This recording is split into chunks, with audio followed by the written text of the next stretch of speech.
impact their comment or drive additional questions. And then we will run from there, much like a workshop, and focus on this, what we have. So, without further ado, how are we gonna go? Do we want to start with nutrition or?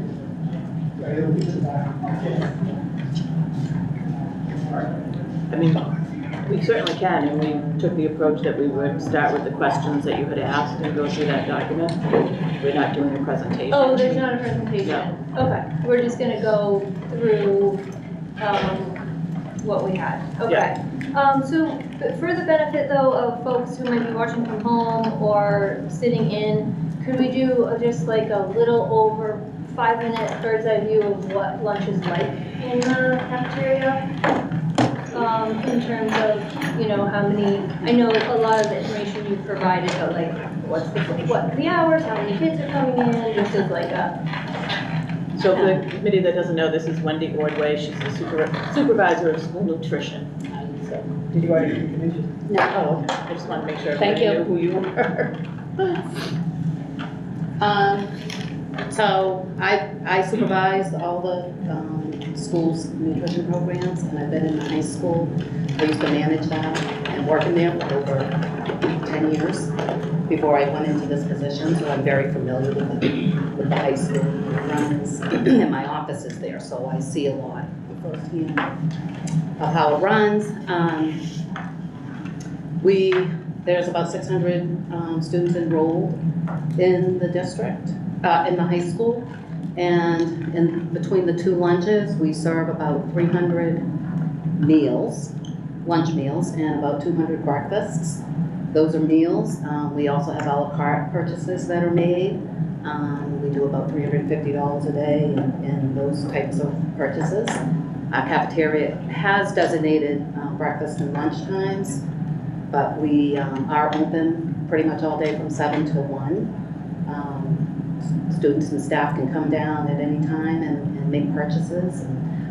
We have 5 staff that run the cafeteria.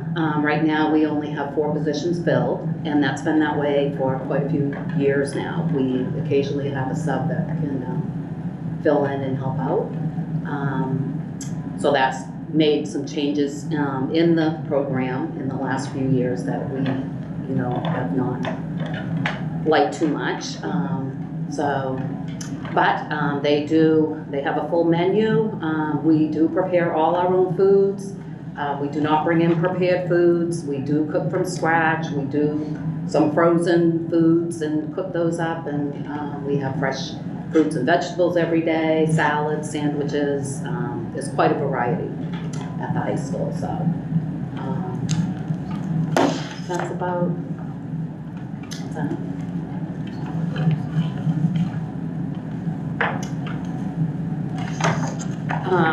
So some of our goals, customer service is a big goal of ours. It always has been. We've always done a really good job with it. We seem to struggle with it a little bit more these days for different reasons. Some of the things that, you know, are out of our control as far as like supply chain issues, not having products that the kids are looking for and things like that. But we're more than happy to have their input and trying to go from there. So that participation rates, we're always trying to increase the participation, and that has been consistently increasing each year, especially since the COVID, when meals started going free. That has made a big change in that in all the schools. Becoming fully staffed is a definite goal that we need to reach. We are gaining.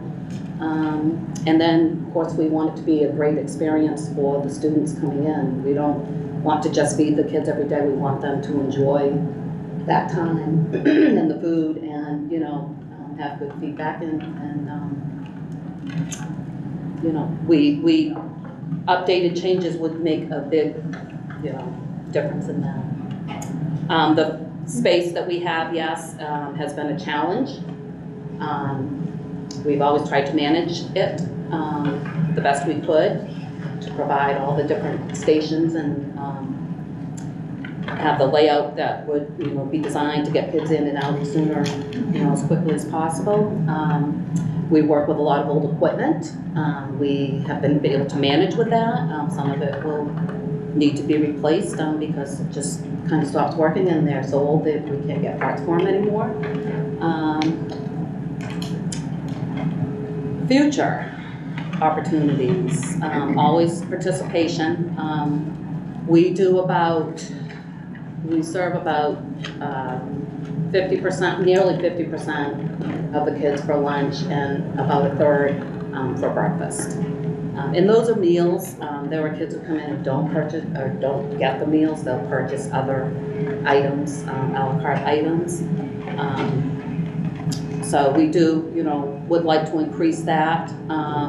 Staffing issues, we have been hiring some subs. We don't have any permanent positions, people coming in right now, but we do have some really good subs that are coming in, and that seems to be working out well. So I am very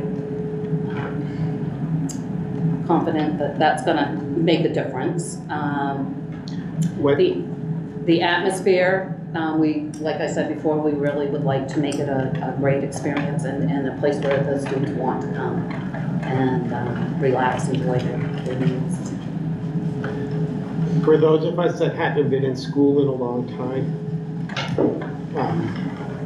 most of us, we got a tray and that's what we went to sit down with. You're talking about meals and you're talking about a la carte. So can you talk the difference of what a meal is and a la carte is?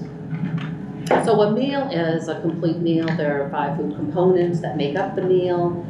That is what the students are allowed. They get one complete meal each day, breakfast or lunch, at no charge.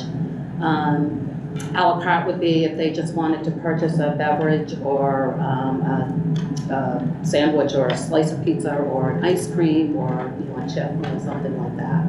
Something that wouldn't be a complete meal.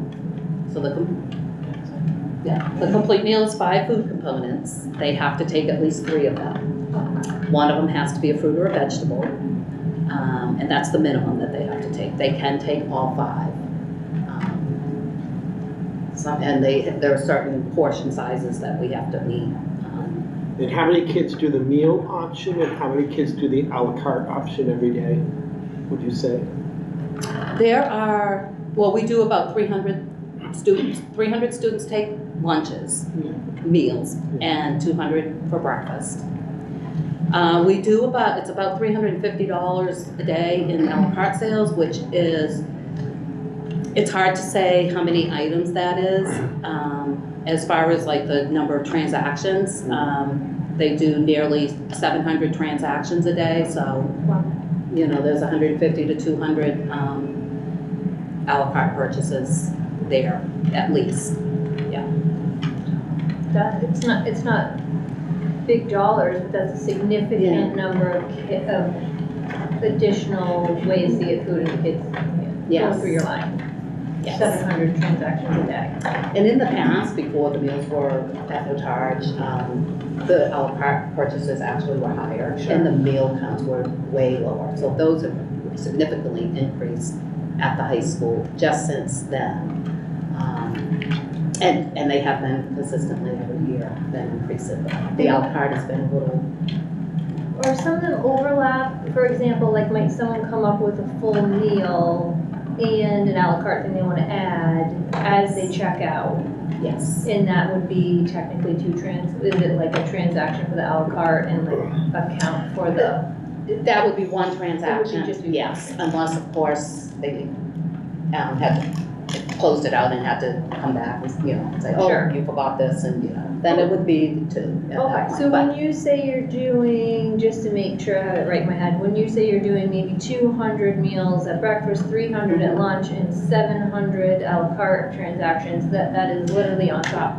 Okay, no, the 700 would actually be the meal transactions included. Okay, so total total, throughout the yes, day. Okay, yes. got it. So So maybe maybe about a couple hundred are Right. just à la carte. Correct. Okay, Yes, got it. and it could be staff, it could be students. Oh, right, good to remember. Can you kind of explain the flow process? They come in and wait in line and go through we took a tour last Yeah. time, so people are Yeah. familiar with what the layout is and, you know, what the little stations offer Mhm. as they walk through. So, I mean, right now, we have one entrance, and we have 2 checkouts. We used to have a deli wrap bar where we made fresh wraps and salads and sandwiches, kind of like Subway does. That has been closed down because of staffing issues. So instead, we have prepackaged meals there, so it kind of doesn't open up the serving area like it used to be for that reason. So they're kind of in a line that just goes through. There's a pizza. We serve a certain type of pizza every day, a different kind. There's a station where they can grab that, and then there are stations on the side with other hot foods. Our daily foods would be a chicken burger or hamburger or cheeseburger of some sort. We have veggie and turkey burgers every day. There would be the special of the day, which could be anything from your mac and cheese to pasta meal, could be a stir fry, could be a chicken basket of hot wings and fries or something like that. So we have, you know, all those options every day. Usually some fries for à la carte. We have beverages on the right side in coolers, so we have not only plain water, but we have some flavored water that have to meet the Smart Snacks rules. We sell those. We have an ice cream cooler. So when they come in, they can come in and they kind of circle around where the different options are. And they're pretty much single file right now. For some reason, they just don't really venture out. It used to be they kind of would venture out, you know, to see what else we have. So it's almost like you have to have everything in that one line for them to see it, because they'll get to the register, and if they don't have something, they don't have their fruit or their vegetable, you want within reach. So we have things at the register in case they don't have what they need, so we can say, well, you can either go back and get something or take something here, and then they can cash out. So we do have like I said, the 2 cash outs. From what I've been told by the manager, it's taken about anywhere from 5 to 7 minutes for the bulk of the lines to get through at lunchtime. So it seems like forever. And then there are a lot of students who hang back. They don't come right at the beginning because they don't want to wait in line. So as soon as that line goes down, then they'll come in, which at that point, a lot of foods are gone. You know, they might not have the choices that they were hoping to have, and, you know, those things can come up. And then, of course, I'm sure we have students that don't even bother coming in because they don't want to deal with any of it. So, Sure. Yeah. Yeah. So, Great. Yeah, well, that's very helpful. anything else? Yeah. I have a question. You've spoken about the staffing shortages a number of times. Is it that as a district we don't have more positions allotted, or they're just hard to fill right now? They're hard to fill right now. Okay. So we have 5 positions in the high school. We have 18 throughout the whole district. We have 15 staff that are employed. We have 1 full-time, I call her full-time because she'll come in any day I need her, sub. And we have another sub that is taking college classes still, so she's got very limited availability. And we just hired a new person who just started this week that has been doing really well. And we have another one that's hoping to start like next week or the week after.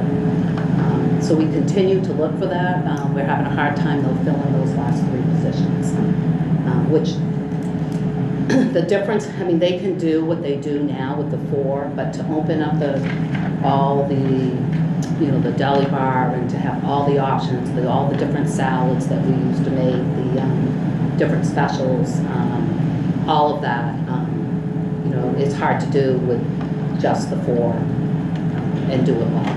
So So we are still looking to fill that 5th position for the high school so that we can move forward and do new exciting things and bring in new products and do taste testing, do all those things.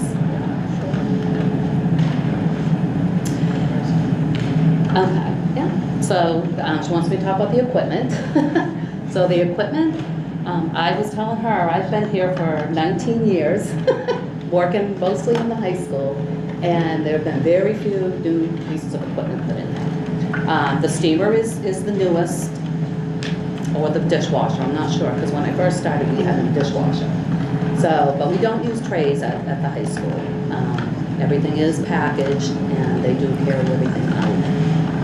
We do have some trays for certain kids that want them, so.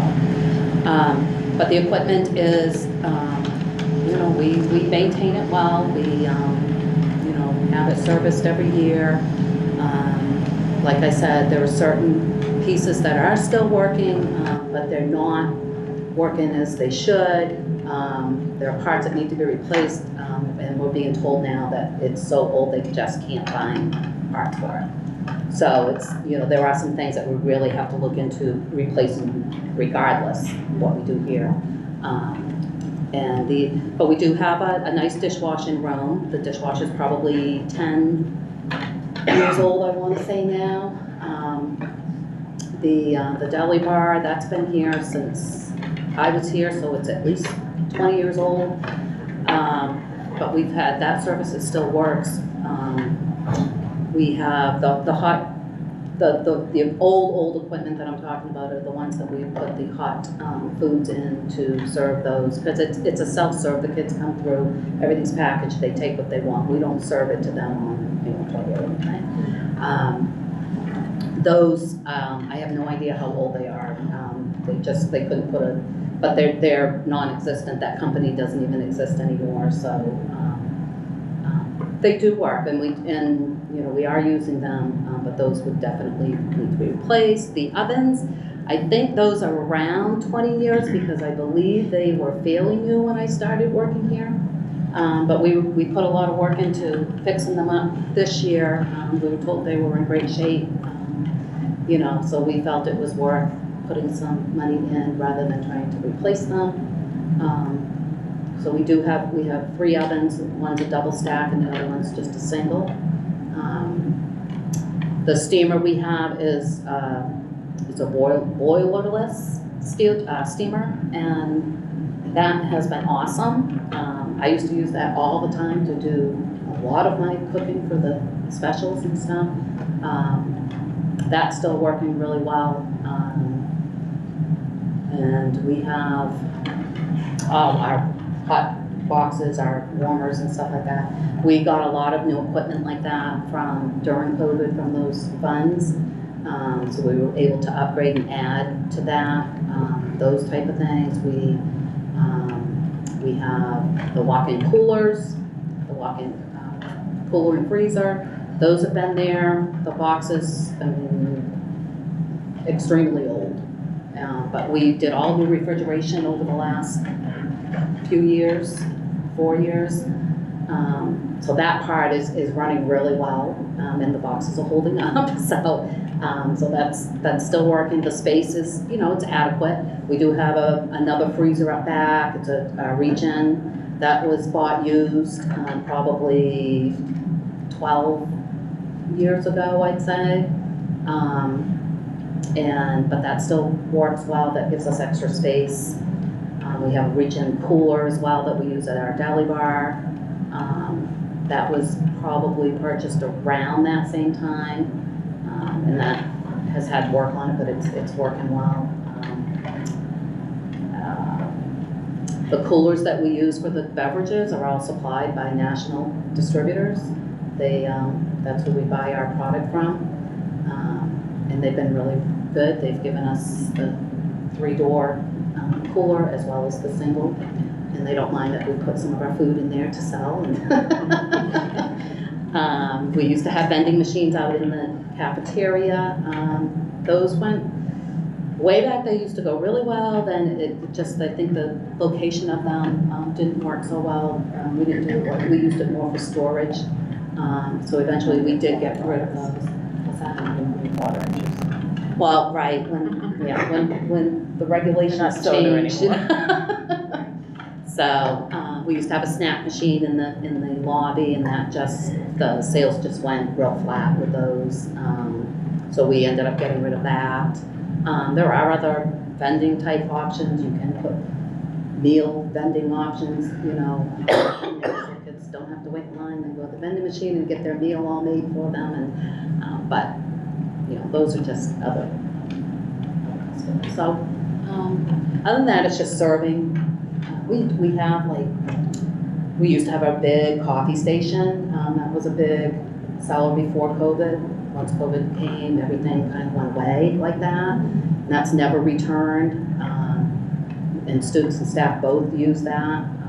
We had a soup station that we could use. We never could really find a great place for it because space-wise. So we just started cupping up the soup and packing it up to offer to them. So, but those are things we would love to have come back, have space for it, If a lot of places have self-serve salad bars.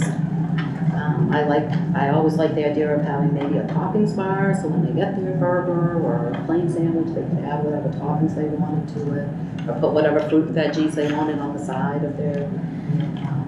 But that requires space and also staffing Right. to monitor that. And we have POS stations, so we do have, we use Mosaic as our software. It's been really good. Kids come in, put their numbers in, their accounts come up. It helps, with the accounting part of it, and reports and filing claims and stuff. That is super helpful for that. So I'm just gonna pause here before we get into our questions and invite any comments, public comments. Not to put you on the spot, I see we have a few. Okay. I just want to say that I've had 3 girls go through here, one's still here, and the food is excellent. Oh, thank you. That's a huge compliment to you and your staff. Thank you. It's really nice to hear. Yeah. I'm gonna enter that.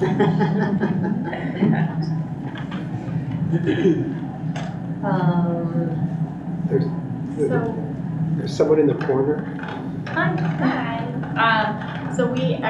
I'm a teacher here at the high school, and Would you mind hopping around so that you can hear?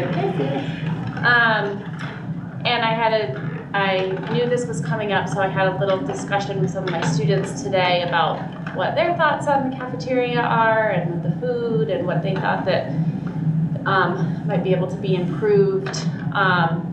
And Dr. King happened to walk in the middle of our discussion, so he was kind of part of our discussion today.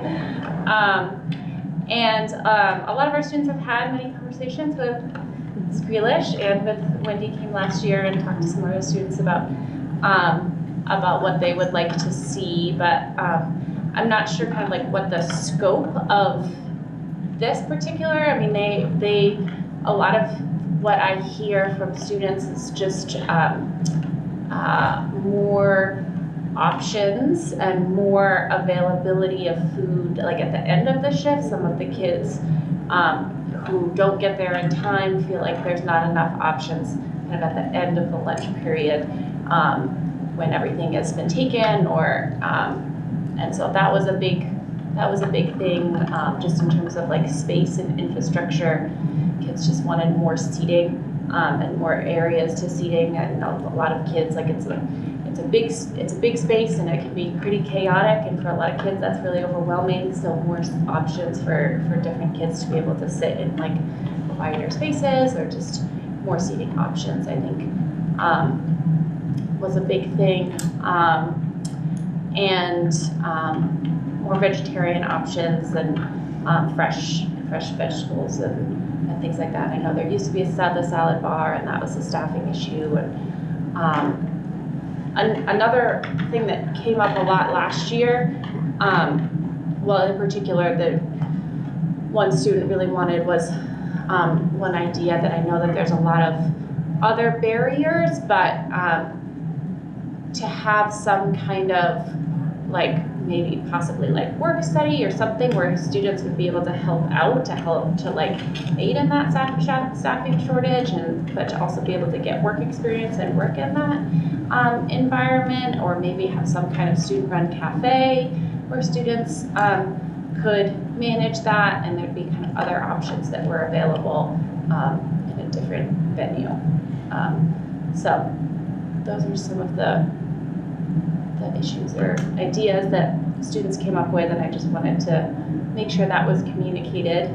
And I don't know if there's other ways that this committee or group is gathering information from students, but students have a lot of things to say about a lot of these things, but they can't always come on a Tuesday evening to share those. So I think it'd be good to have some other venue for students to share some of those thoughts as well.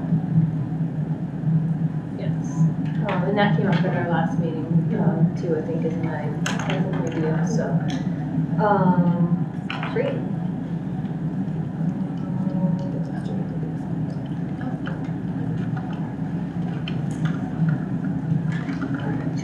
Thank you. And thank you for bringing that, it's nice to have some, student contributions, even by proxy. Okay, so now we'll move into the little more freewheeling workshop format. I do have, we can do this a couple ways. I do have the questions people submitted in advance, and some of them answered, and we just heard a lot of good information. We can go through the questions we already have and fill them in, and add to them, or folks have like new pressing questions they want to ask right now. Does anyone have any clarifying or follow-up question they want to jump in with first, and then we can go to our list, or should we just start on the list? Is she leading us at it, or? No, I'm just how we tackle it. I'm just wondering, do we want to hear about some of the other components about it from Sadie's perspective Sorry, as far Sadie. as? No, as I'm just looking at you nodding. Yes, thank you. Let's hear from Sadie. Yeah. First of all, pitch for anyone walking and watching and interested in employment. It is a fantastic place to be, and they are a great group to work with. So I think the number one thing, echoing what Laura said and Wendy, is the salad bar and the deli option. I know for a lot of our upperclassmen that were here when that was an option, it was the first time some of them have ever tried avocado, guacamole, homemade salsa, just many different foods that they would have never tried, and it's all from our garden. So I know Laura's students do a lot of work with our garden. They were able to see kind of to help grow the vegetables and see them being used, and taste testing the results as well. So as far as kind of piggybacking on the space, as Wendy said, we have about 300 students per lunch. We have 2 lunches. Right now we have PATH students eating a little bit earlier, more of a grab and go. We have approximately 30 to 45 PATH students that will stay during that time for lunch. And then we have approximately 260 students at each lunch. So the high, between the 4 lunches, we have an every other day rotation. So our high is 284 students in a lunch, and our low lunch is about 250 students. Some students with privileges, approximately 35 on average, will leave with junior, senior privileges and go get lunch elsewhere. But we definitely see a decrease in the winter months with students wanting to leave. And then in the summer months, we have our courtyard, so sometimes we'll see a little less in the cafeteria because they'll be eating outside. But overall, we typically have about 35 tables set up in the cafeteria. And like you said, I mean, sometimes it's a little more challenging because they're larger tables, so it's if you don't know all the peers around there, they'll try to kind of hide and avoid. But yeah, so on average, there's about 260 students per lunch currently. How many minutes do they have to go through? Yeah, yep. 30 minutes. and then they have a 5 minutes to kind of get there, settle in. So it's really a 35-minute block, but they have a 30 minutes to eat. And like Wendy had referenced earlier, it takes approximately 5 to 7 minutes for them to get through the line. So usually after the first 20 minutes, we'll see students kind of going up for an extra or a drink or to get a little something more. But typically the time isn't a concern at all within that 30-minute window. And I just want to add just that we do have 2 lunches, and we also have the pass. We put food for all of those lunches. Right. So there is, we try and get a variety of foods out for the pass students, and then there's about a 20-minute time period after that they'll get the rest of the food out for the first lunch. Food is always replenished and cooked fresh for the second lunches as well. Obviously, we don't want to have excess food at the end of the day, so we try and cook what we think we need, but we always have the ability to make other foods, with the sandwiches and salads and stuff like that. So we never can run out, but we may run out of the foods that trigger. So what do you have for a line? If you're looking at what we looked at in there, that little space, what's the line look like if you're? It comes up through the cafeteria, Yeah, like through the cafeteria doors right by, kind of leading from the up to here. lobby. Yeah. Yeah, right. So it comes into the hallway? Yeah. Okay. I mean, you could have. And they come in, the door, in the, it's kind of set up like this, and they just come in. Most of them go right to the pizza station. There's a lot of things there. The grab and go cold sandwiches are over here. Some will get out of line to go grab that, but then they'll get right back in line, and they kind of go around. The hot foods are on that side. The 2 stations to check out are on that end. Yeah, I've seen all that. I'm just wondering if, is it ribboned as a queue for the line, or it's just kind of however they want it? Well, they can get out of line and go grab, because we have food in the coolers, we have food, if they're not in line for pizza, they could go and get the special that's over here and then go check out. There's space for them to do that, but they tend to stay right in that one single file line, which slows things down as well. Right, and there isn't a lot of space, so if they kind of follow the same path together, then it's a lot easier. We used to have someone monitor how many could go in at a time. We'd have a staff person at the door. So they would allow up to 20 kids, and they could go around and get what they wanted, and then get in line to cash out, and then they let more kids in. That, I thought, seemed to work better because kids felt they could explore more, as opposed to they had to stay in line and hope that sandwich was going to be there when they got there, or and they go right by the fruits and vegetables. We have fresh cut fruits and vegetables every single day. So they tend to bring them out and put them at the registers, and then they grab them, they'll take them because they have to. Whether they eat them or not, I don't know. I'm hoping that they do, because and a lot of them, I will say, they take the minimal amount to make an official meal.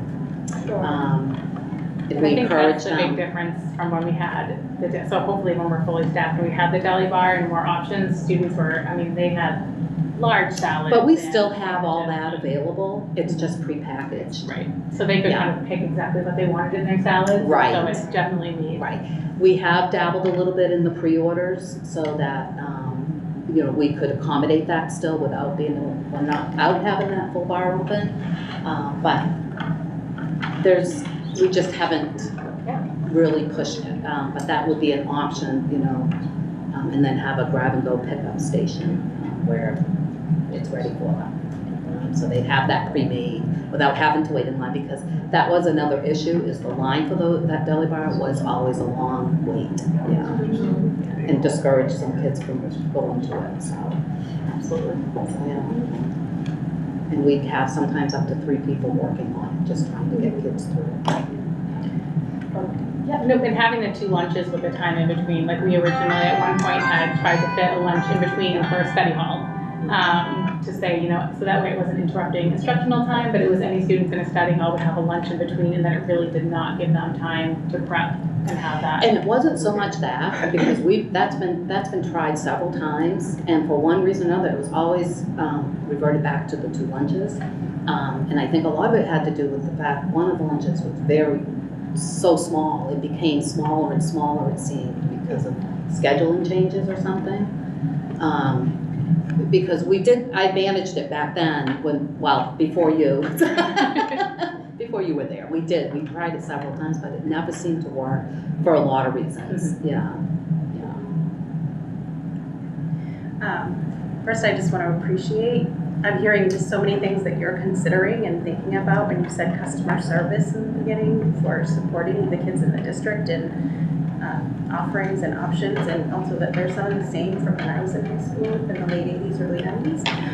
So that's fun. I do have a follow-up question about sort of the structure in terms of how kids are getting their lunch in that 30-minute time period. So if you're 2/3 of the way through the line, like, are you in line most of your lunch period, or is it pretty quick? Well, the original line, and I'm not seeing where the end of the line is. You might see that, but I don't. But I see it as it comes through, and at that point, it's been 5 to 7 minutes since lunch started. So anyone who was waiting in line, that was the longest they waited. But I believe there are a lot of kids who come in and wait for that line to be gone, and then they come in to get their meal. So they might not necessarily be waiting in line, but they're waiting like at a table. Right, they're keeping it Pretty quick. Yeah. I'm just always thinking about that lunch is more than food. It's that social, like you were Yeah. saying, connection for kids, and we want to make sure they have time for that. I mean, Typically, I within the feel- first 20 minutes, if you look around, pretty much the majority of students have finished eating. Again, it's the students that will go, grab an ice cream or an extra drink, but the majority of students are having sort of that social. I feel the 30 minutes is a good amount, yeah. Yeah, and, just anecdotally, I think that a nice hot breakfast draws kids in too. I have a high schooler, and it's early. She's like, get me here early, I need time for a breakfast sandwich with my friends. And I'm like, to get a 16-year-old want to get up at 6 o'clock in the morning so she can get her breakfast sandwich is pretty compelling. They do have breakfast sandwiches every day. Yeah.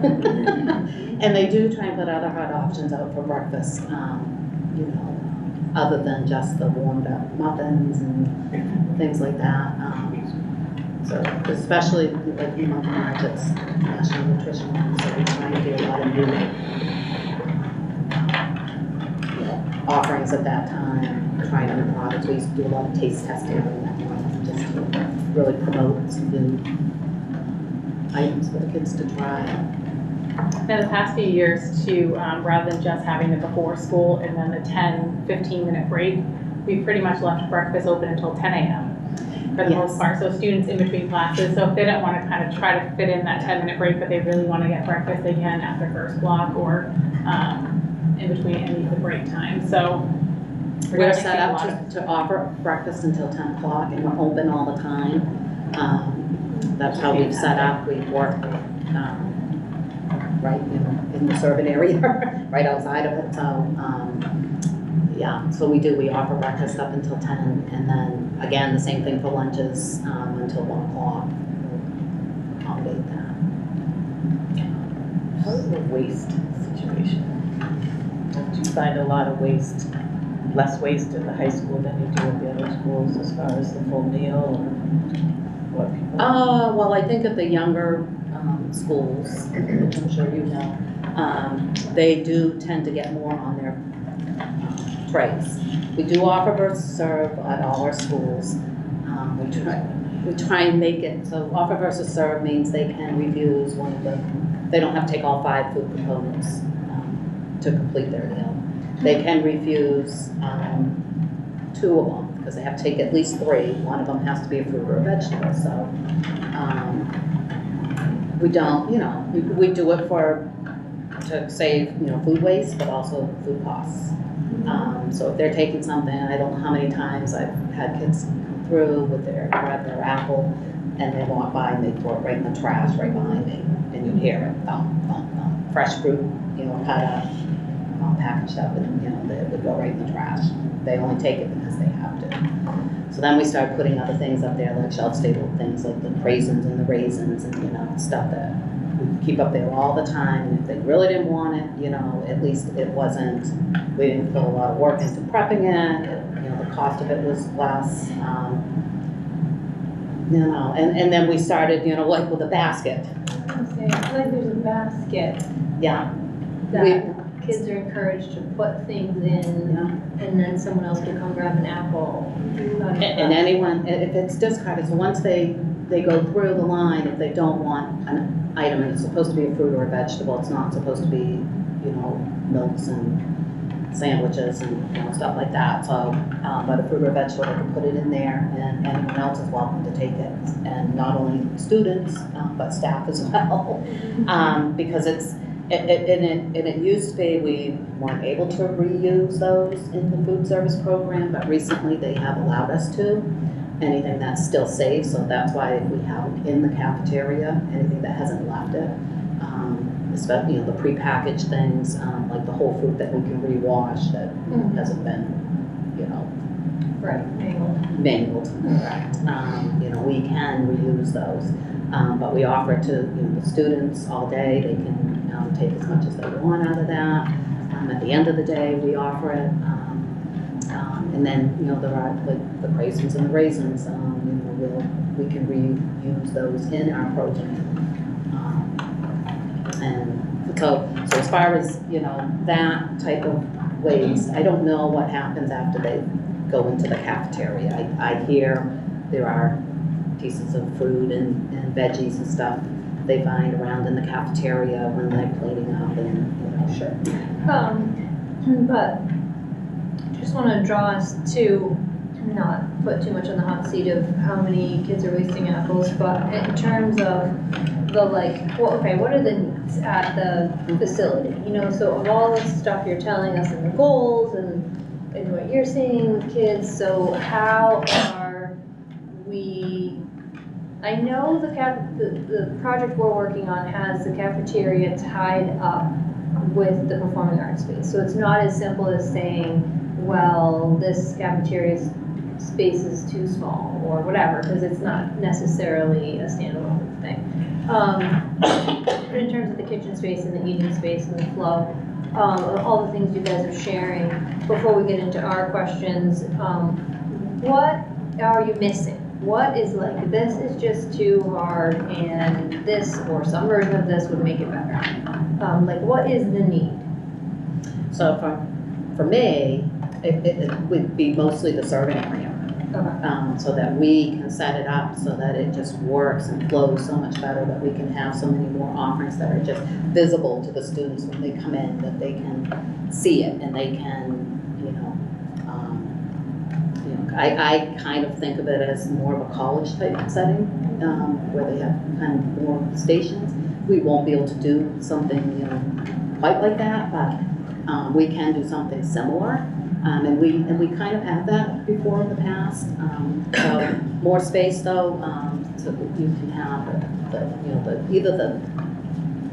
either a self-serve salad bar or just even a toppings bar that just makes, you know, and put fruits and vegetables out there that they can just go out, not being in that confined space, get out and put all those toppings on their, you know, tray, or even maybe even start using trays so they can put more food on it, you know. They might not take as much because they can't hold it all. I don't know, but the serving area really is, and then of course staffing has to go along with that. Sure.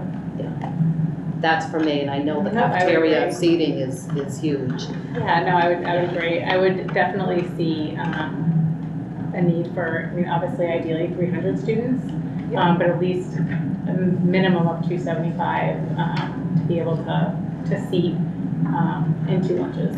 And don't be, overly flexible here. We're talking about like, you guys said you routinely have, what was your max, like 284. At 84? 284 is our max lunch And that's currently. with no growth in high school whatsoever, on a sunny day. Something like that. Okay, so say that again. So 300 students are invited to lunch. You need really to be able to set a minimum of 275, but is that being coy? Right, I mean, 300 is absolutely ideal, just with our current numbers and trends over the past, 300 is definitely ideal. With paths, depending on our numbers, again, they've stayed pretty consistent, but 275 would be the minimum. For sure, but 300 is absolutely ideal. How many for that? How many attend lunch? Or we currently have 62 students attending paths, but we have approximately 40 to 45 of those students that participate and stay in for lunch. Do they eat in the cafeteria, all of them, or do they take it on the bus? A mixture, It's a so, mixture, yeah, some of our seniors who can drive on their own to paths, will take it and go, and our underclassmen, our juniors, and our few sophomores that, attend paths have to remain here and take school transportation.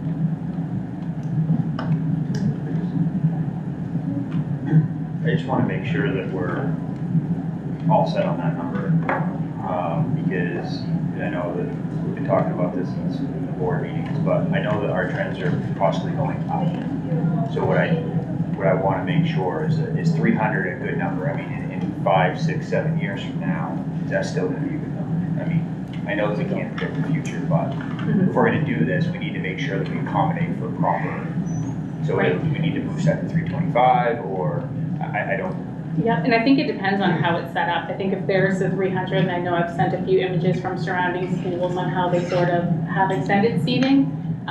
Some seating, for example, there's tables in the center and then there's some around the sides. A lot of feedback from schools that have had that kind of goes to what Laura's saying, is the comfortable, students who are not comfortable, who maybe don't have a peer group of 7 or 8 students that they want to sit with, that they're comfortable sitting with, can still have a spot within the cafeteria to sort of, and that also adds a significant amount of seating without adding a lot more space. So I think it's, and it's definitely reduced behavior referrals in the schools that have, in some very close surrounding schools that have built that recently. And again, I think even knowing that we right now have 300 or 284 students assigned to the lunch, that is cramming if we just have enough seats for those students. And how many staff do you usually have in there for supervision and other people in there? And then the other question is, what else do you use the cafeteria for during the regular day? Yeah, absolutely. So depending, in the past, we've had to use the cafeteria some blocks for study halls if we're short on teachers to cover study halls. We've used the space for supervision in the cafeteria. It's a minimum of 4. We typically like 5 to 6, but the 4 includes Jade and myself for supervision at all times, and we have someone there the 5 minutes before. We also have a staff member in the Patriot Place, like where the high top tables are currently. We do not allow students to eat out there right now because of the rugs and damage, but students, upperclassmen, can eat in the cafeteria and then go there to sort of have small group conversations with their peers. So we have that. We also have our PATHS advisory that goes there, because again, there are about, currently right now, 42 students for juniors that we have about a 20-minute block. So to fit them comfortably, they go in the cafeteria and then they have lunch right after. So it encourages them to participate in the lunch program as well, because they're already there. And then we may use it for class meetings periodically, or like community service meetings, or drama, or any of our club meetings, as well as after hours, our athletic, and all of our senior awards night and different events. You trying to say something? When you're finished? Oh, go for it. Okay. So it is a multi-purpose room. So, as I reported out briefly at the school board meeting last Wednesday, the school board, or the school district, engaged the New England School Development Council, which is an education consortium, not dissimilar to the Maine School Management Association, except they work for the 6 states in New England, and they do things like recruitment for employees, they do demographic studies, they do professional development. We engage them to do a demographic study. They look at all the trends in Cumberland County, York County, Androscoggin County, They look at population growth, they look at real estate trends, they look at a number of things. And we got the preliminary report last week. We'll get the more formal report that we'll present to the full board either next month or the month after. But the preliminary report says that from 2024 to 2034, MSAD 15 will have between 1,830 and 1,880 students. So we're looking at essentially being pretty stable for the next 10 years, which gets to Cole's question, will we need 500 seats? Probably not. But do we want the bare minimum of 275? And that's a question to consider is what would be the optimum seating we would want in that area for both the dining purposes or stage purposes or multi-use purposes. I did want to add something too, in talking about the number of seating.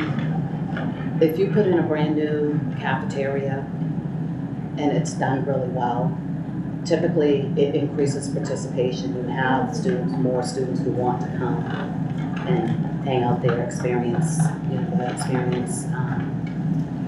That's what I've been told by other districts when they redo their cafeterias. So, and our numbers that we're feeding are increasing every year. Probably 10% or something like that. So that's just something to keep in mind.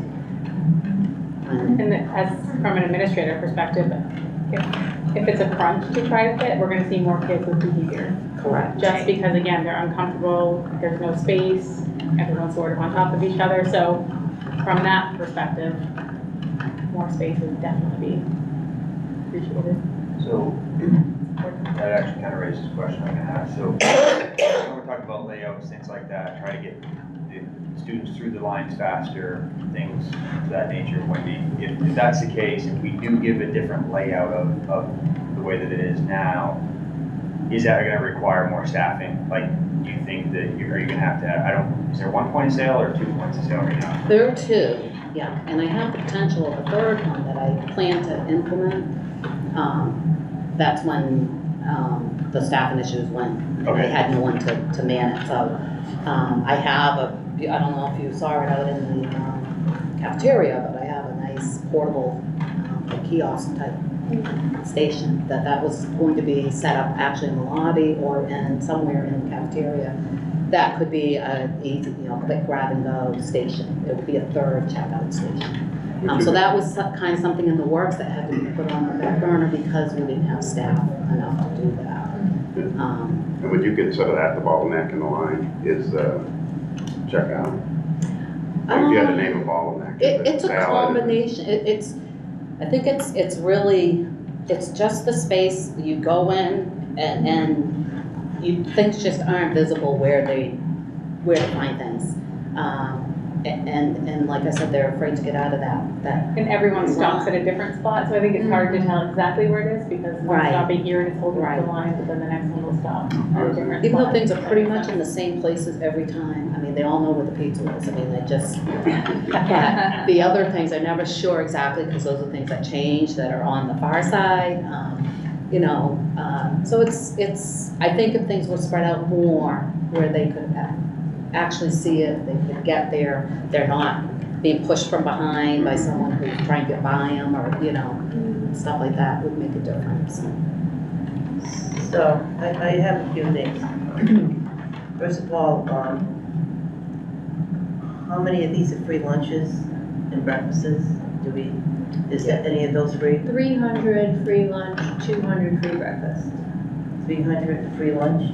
Yeah, and 200 breakfast. All the full meals, whether breakfast or lunch, are free. The state pays for them and the feds pay for I them. thought that's what you said. Yes. The only thing that is paid is the a la carte. So if they buy something different, they just come in and buy a milk or come in and buy an ice cream or just a sandwich and not a complete meal, then they charge it and they have an account. Okay, so, then the let me see my notes here, because,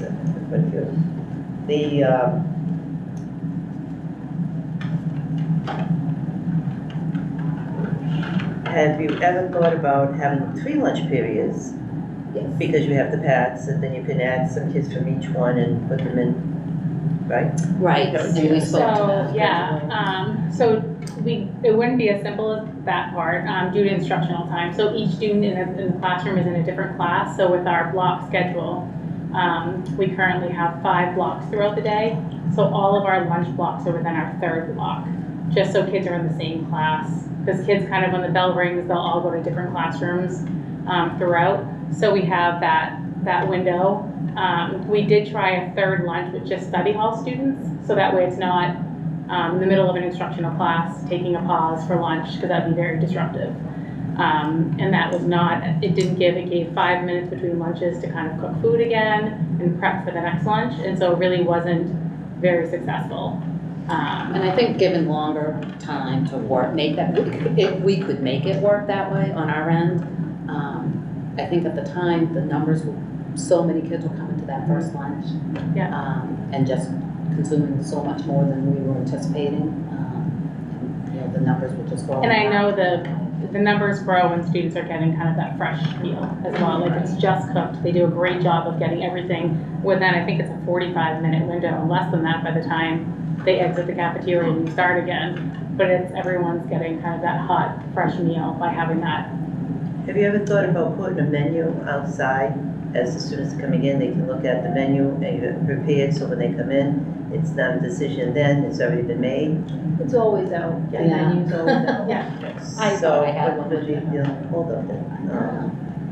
When kids- they come in, they still don't know what they want? Have they changed their They minds? walk around, they talk to their Well, I mean, It's on the you bulletin know, board we're out talking here. a lot of money here, so what we're trying to do is see, is there some other way of improving the system first, is where I'm coming from, my approach. And so that's why I'm asking these questions. And, you know, if they're dilly-dallying and all, is it, you know, I think if they're why would it be moving- burden upon us to if take care of that? If they're moving hundreds of kids through in 5 to 7 minutes, I think that's a good I think number. that's a pretty good pace. I I think don't that's think they're pretty good. dilly-dallying, even with their, And if we're looking at maximizing the instructional time and having the least amount of disruptions during that block, the 2 lunches works best. It's done within 5 to 7 minutes. And as well as supervision, to have staff be able, we want, you know, a maximum number of staff to be able to be in there and supervise, and to have 3, that's just an additional, pulls teachers out of the classrooms and support staff. So that study hall was one of the things I had, so you guys have already addressed that, you've already addressed another thought that I had about a 3rd lunch. So then, would there be a little free space let up in that area? If you said something about having the vending machines outside and it didn't work, they weren't buying it, why are they buying the food inside the area that has the machines now? When, I when mean- you referenced that, were you talking about the vending machine that was right here? We had a vending machine in this lobby right over Mhm. here. That was a snack machine. Then we had vending machines on the far end of the cafeteria that were drinks, they were beverages only. So that's why all. would they want that instead of having to go stand in line? I mean, what would be No, the those- reason for that? The do you vending think? machines were for, well, if that's all they wanted, or if Right. they were passing through in between classes or something, want to grab something up there, or after school hours.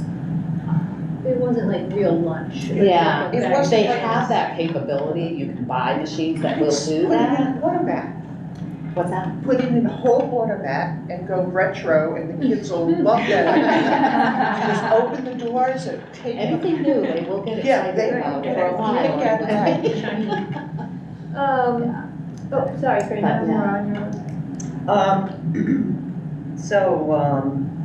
I think, yeah, that was looking at flat sales you mentioned, and when you had the coolers in the hallway, but I was wondering why that would be that much different. All right, so then, Oh, the leftover food, I'm not sure I got a clear explanation of that. Oh yeah, that bothers me, the 5, you have to have 5, is that federal requirement, 5? Yes, yes, And you're able to opt out of 2, right? correct. So, how does that make it a mandate that the federal, how does it meet the federal mandate? They say you have to have 5 when you can, We have, I don't that's understand the that. offer versus serve, so we have to offer 5 food components. So they, Offer. so 5, a meal would be, so it was a hamburger. Mhm. So the burger would be the protein part of it, and it has to be certain requirement, which is 2 ounces. Then the grain, the burger, the bun would be the grain, and that has to be 2 ounces. Then we have fruit. We can, have to offer at least a full cup. Then we have vegetables, and we have to offer a full cup of that as well. And then we have the milk, and we have to offer a full cup of that. So those are the 5 food components. They can take all 5 in those portion sizes. But they don't have to. So we can claim it as a meal as long as they take at least 3 of those food components, one of them being a fruit or a vegetable. And then as they walk out, they're tossing it. Some, not all, but. No, I don't say yes, all, no, but it but they are has tossing it. happened. It's not, it's obvious it's not. And it is sad now, because you'll see some go through, they might have just a slice of pizza, they might have just a burger. They'll take the fruit with it, come up, and then they throw that away, and that's all they want. Or they'll have just chicken nuggets, or, something I wouldn't think would keep them, full, but I remember being that age and eating that same way. So, but it is, they're allowed to take up to all 5 food components, and we have to offer that. So then the salad bar wish that you want, okay, you mentioned. Yeah. So it's kind of contrary to what you're saying about, they don't, there's some who want the salad bar, some who Yes. probably want, vegetarian type food. Those have, those, again, some. You're right. But then there's the one, then there's a bunch of them, or some of them anyway, that is throwing away that stuff. And they don't want that. So, it's like a contradiction. Trying to understand what is really needed and not what's really wanted. I guess I'm at that point. I guess I look at the salad bar as being more visual. So when you have everything cupped up in, fruit cups and fruit, veggie cups and stuff like that, it's not, they walk right by it. And I since I have not been in the kitchen, I'm like, why are they not taking, we used to go through it all the time. But that was when kids really knew where to go and look and find things. They just aren't there. These kids have always been served through COVID, and they were meals put in a package and handed to them. Now they have to make their own meals. To learn how, Sharon? I was just saying, I think the salad bar would be popular and great, because they're building it, right? We all know plenty of kids that won't eat the salad because there's a tomato in it. Well, they're building it That's themselves, they're not gonna put the tomato in it and more likely to eat it. Well, these are all management type things. Right, there's a That's choice what we're now, they talking can about choose now. pizza or salad, it's a choice, not a thing, you have to take the salad. Or to manage the cafeteria with selections So, is what we're talking about, not so much as space as management. But you need space for that, because in order to, so if say that salad bar was out behind the POS stations, they have to have a complete meal before they exit the cafeteria in order to use that. So any food that is taken beyond the POS checkout station, is extra. They have to have a complete meal when they cross through there for us to claim it as a universal meal. So the food, either would have to be before the POS checkout station, which we definitely don't have room for that. We did have the deli and wrap bar available, and that was very popular. That is on the same idea as the self-serve, but this would be kind of something in between. That's why I always thought toppings bar something more smaller and more manageable outside. So they have to have a fruit or a vegetable is what I'm getting at, before they leave the cafeteria. Then they can go add more to it from the salad bar if they want to, if it's beyond the checkout. Okay, so just. So that's a space thing. Just in the interest of time, was this related, Sharon? I was just gonna say, you keep talking about the line. I'm thinking now a big part of it is that they can't really spread out. Like, there really isn't a place for you to then go out and then get into line without maybe them being like, I'm gonna get here now. Like, But the teachers, cutting in front of somebody, so I just and like. staff, No, they tend to come before or after. They're not usually in line. There are some teachers that do come in with the students that, yeah. But typically it's just students. But we do have staff that come in. Cole had, Yeah, so not to change gears completely here, but, looking at, well, the board up there, and I think we all got it in email as well, but looking at the Is this what you structure, want? yes. So, folks have this, or this, and I have a loose one. So I just want to kind of talk about this real quick. I know this is obviously a proposal, it was something that the architects drew up. But if you look, this is the first one that I've actually seen with the square footage. So I know that we're talking about seating students in, things like that. So I have to bring the question a little bit. So square footage currently looks like 5,877 square feet is what we're looking at currently. The new proposal plan, which is more of a square than a rectangle, is only 4,001 square feet. So I guess my question is, if we're worried about seating capacities, I mean, obviously, in the drawings, they show big round tables. I know that obviously can be, changed around with smaller tables if we choose to. But are we confident enough? Because if you look at the yellow box above it, it says, and there's a red dotted line extending that out a little bit more. And it's talking about 225 seating. Am I correct on that? Okay. So we've already discussed so far that we are comfortable probably around 300 seating. Am I correct on that? Okay. So is it safe to say that this drawing here, this mock-up drawing, is not big enough? Correct. We need to, we would Alright. need to redo Yeah. that, We need to for sure. rework it. Oh, absolutely. Okay. That's where Yeah. we were probably going. Okay, I just wanted to make, okay. Yeah, I think, I don't want to speak for the whole group, but I think we're all looking at the same thing. I had a question concerning, regarding the food preparation, because when we took the tour, I was under the impression, and we were led to believe that there's really no cooking done in the school. So what do you call cooking, and what is just like reheating?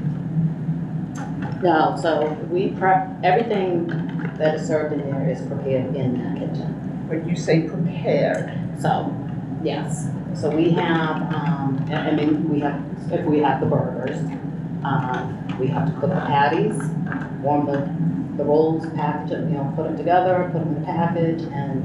okay, so you're okay, because we were under the impression there's I no am- cooking done at all. And I'm not sure where that came from. I because- don't know. It didn't I was on the I tour, don't I think did there's- too, and I don't Yeah, think I heard that I heard that. We do Can I- cooking.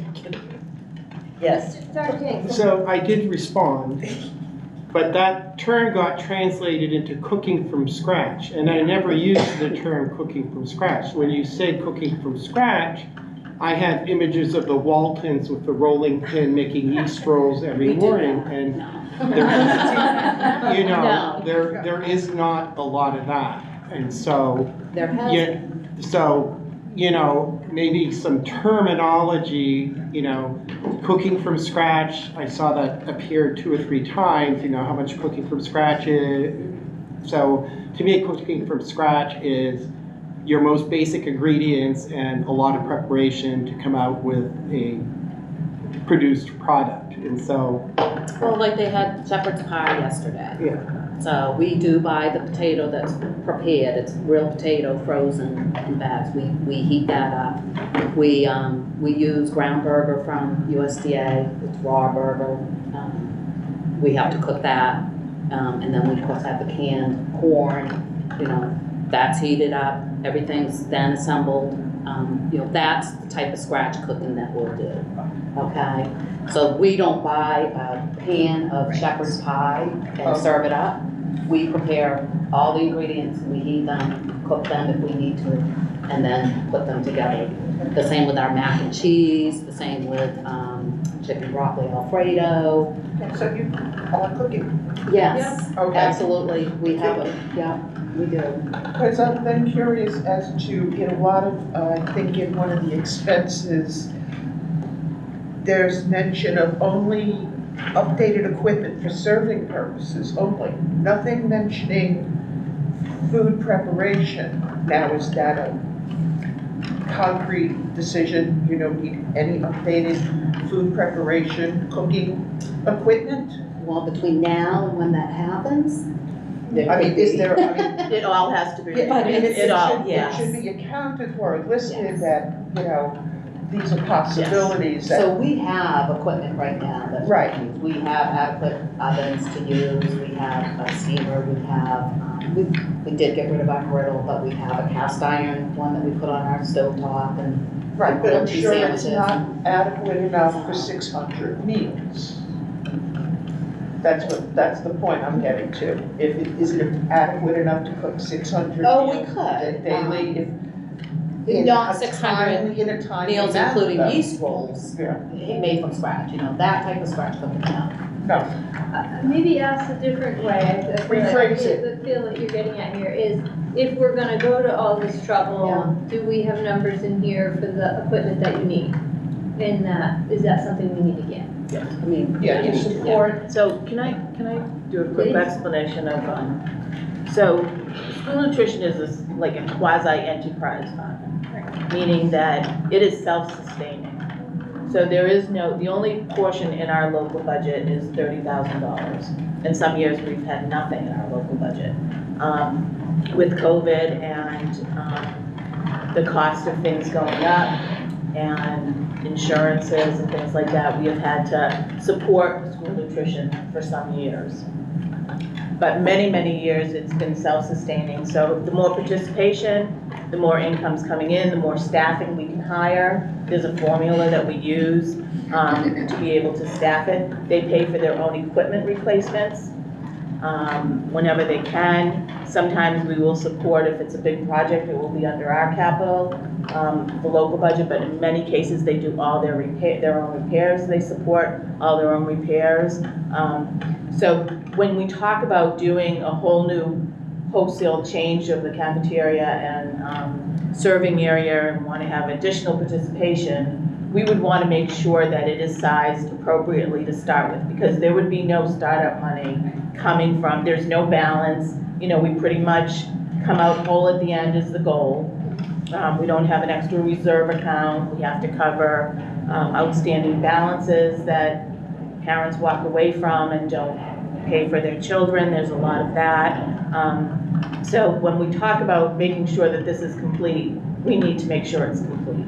There won't be additional money to buy utensils, or if we decide to use trays or things like that. We would want to make sure that we're doing a complete wholesale change of the kitchen to accommodate the additional students that we would anticipate. Like Wendy said, when you're having something new and exciting, we would get much more participation. When there's room to move around, we can go back to making smoothies for them for meals. We can have, different options. I really see this growing tremendously. So we want to make sure it's supported in full. And we have staff on hand that are all on board with it, going forward, bringing all that in. Okay, one second, we have Marlene is having it up if we can pop around. That's what I was thinking about too, is I'm aware that they're self-sustaining, and so offering options the kids are gonna wanna participate in increases that revenue as well. So we do wanna make sure what we offer is interesting and also nutritional, which is a huge goal. It's not just serving kids, but it's good nutrition and helping them understand about nutrition. And educating them. I mean, it's part of their educational day.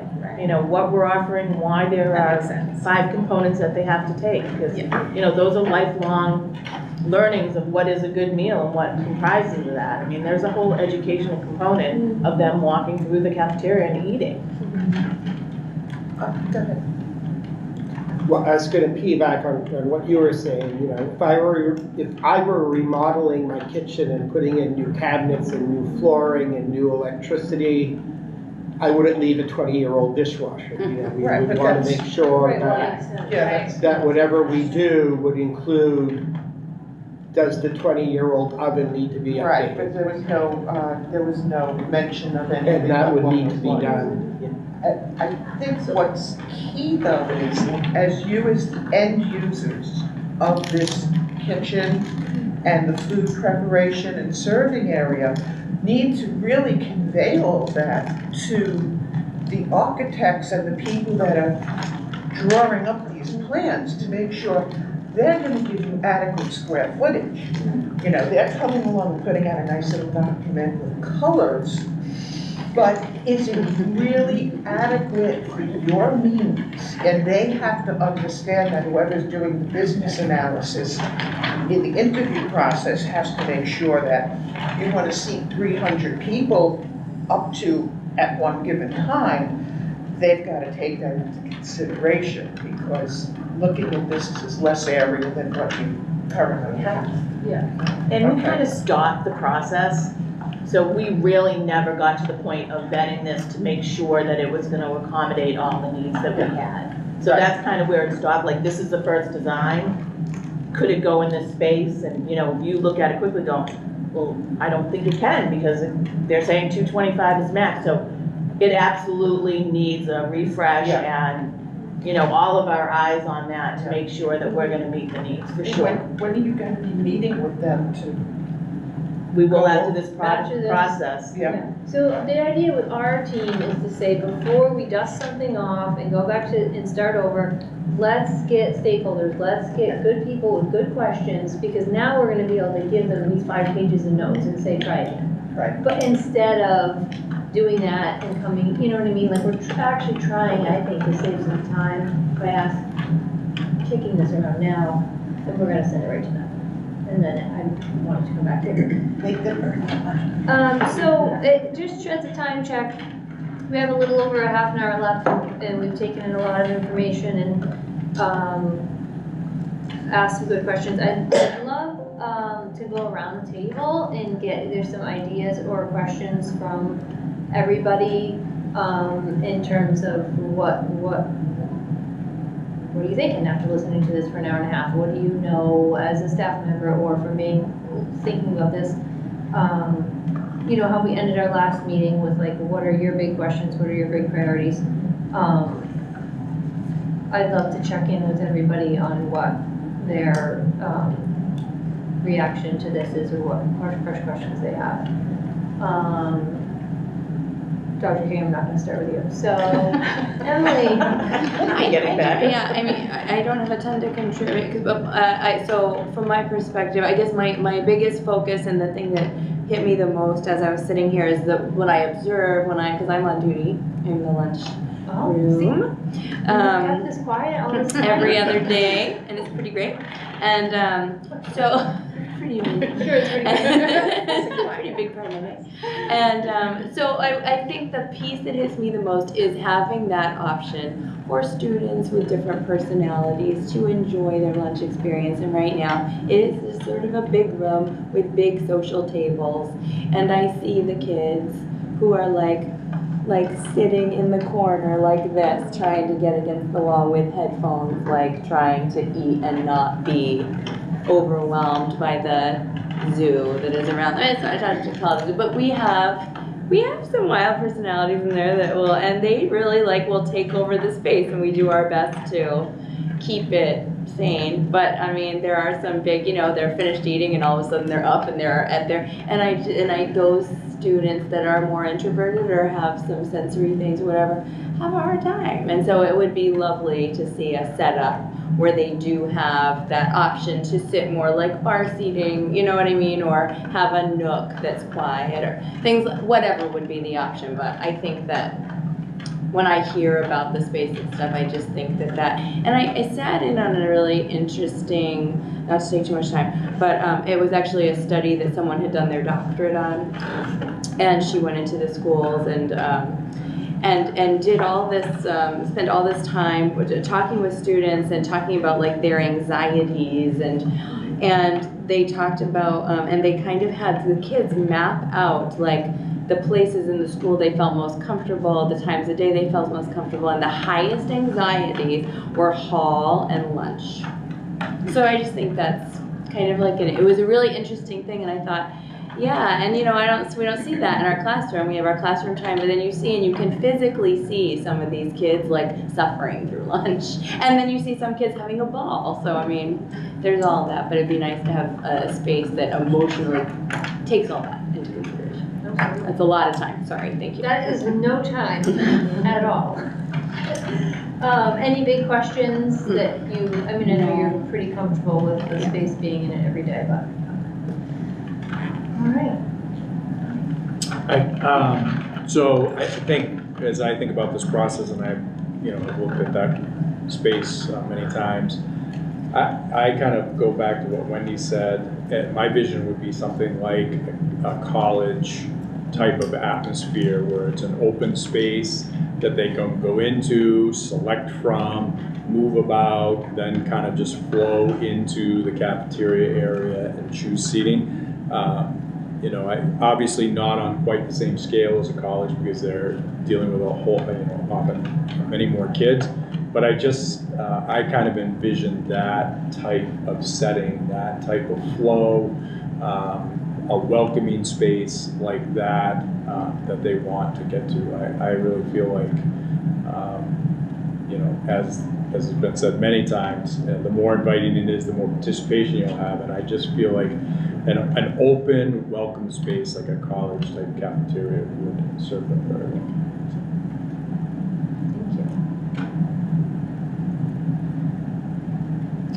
I was talking not, but I have a quick one. Hey, you get to say. I just, piggybacking on that, and what I said earlier, that it's an education. So this is kind of their first time. They get to go and pick their meals and make good decisions.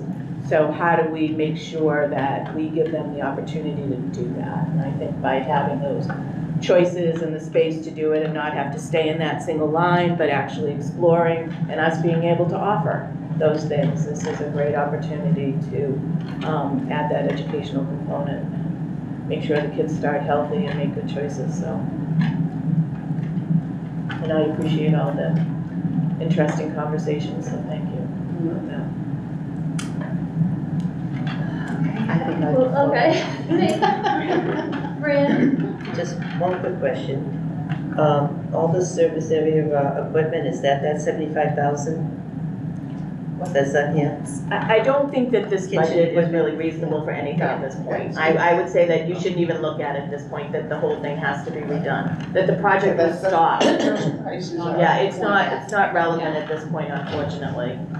Okay, then. We didn't get an opportunity to finish this project.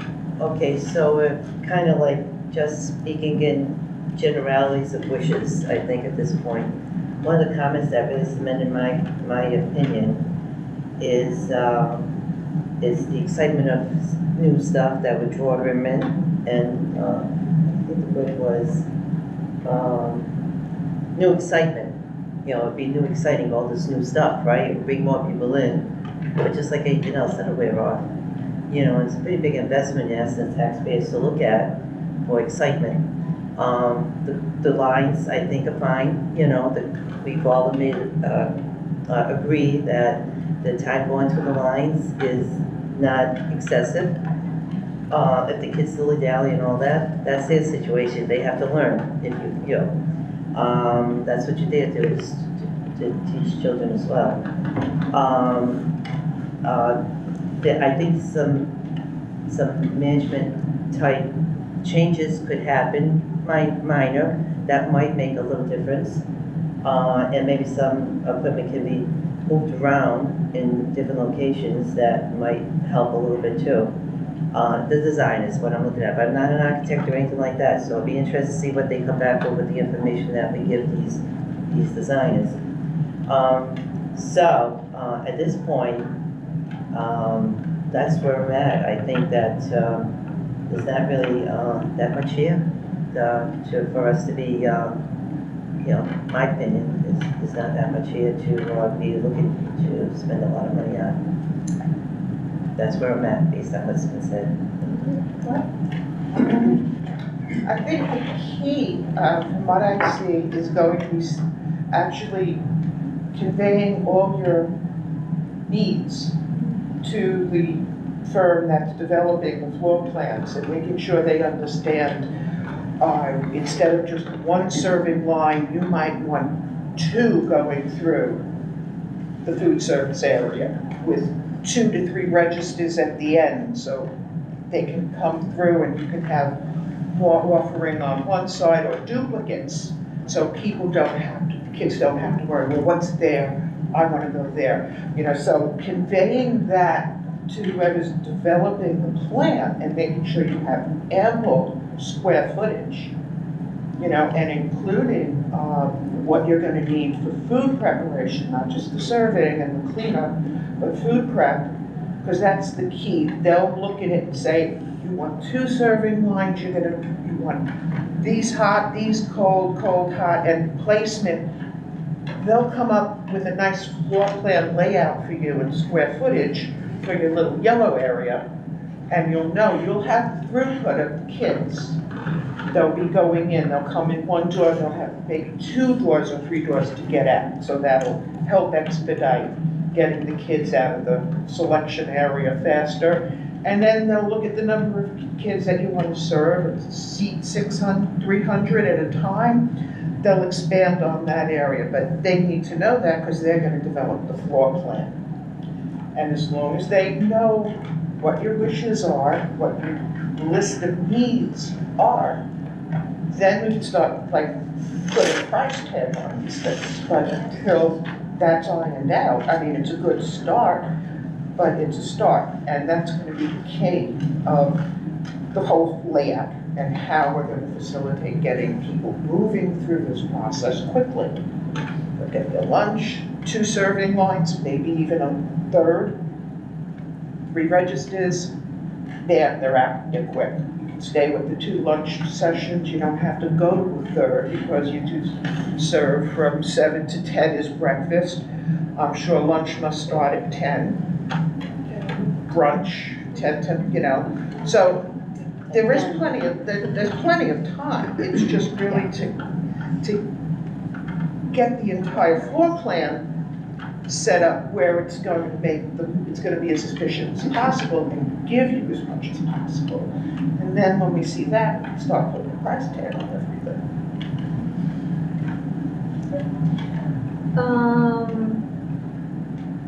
I am so busy typing, I'm not doing a lot of thinking.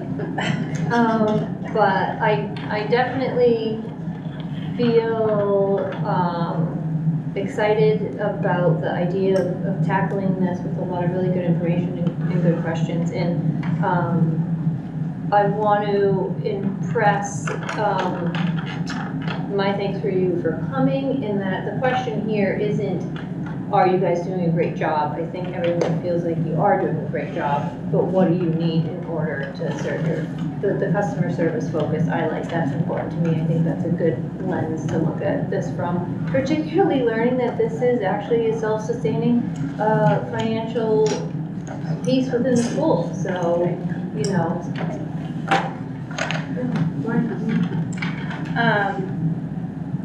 Much of what others have already said, deep appreciation. I really appreciate the things that you raised around what do you need.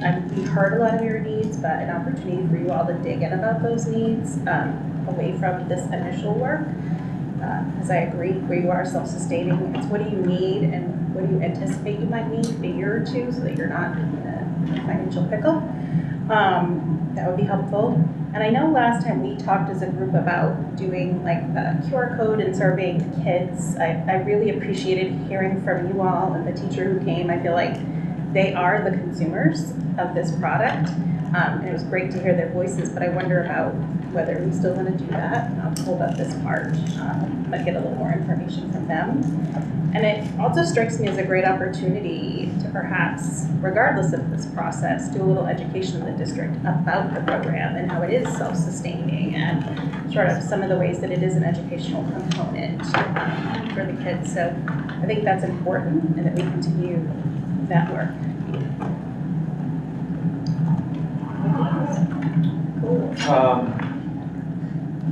So I'll piggyback, square footage, I think, is a huge piece of this. I'll talk a little bit about the, we talked about choices and lunches. I agree with that. I think that's what keeps them engaged.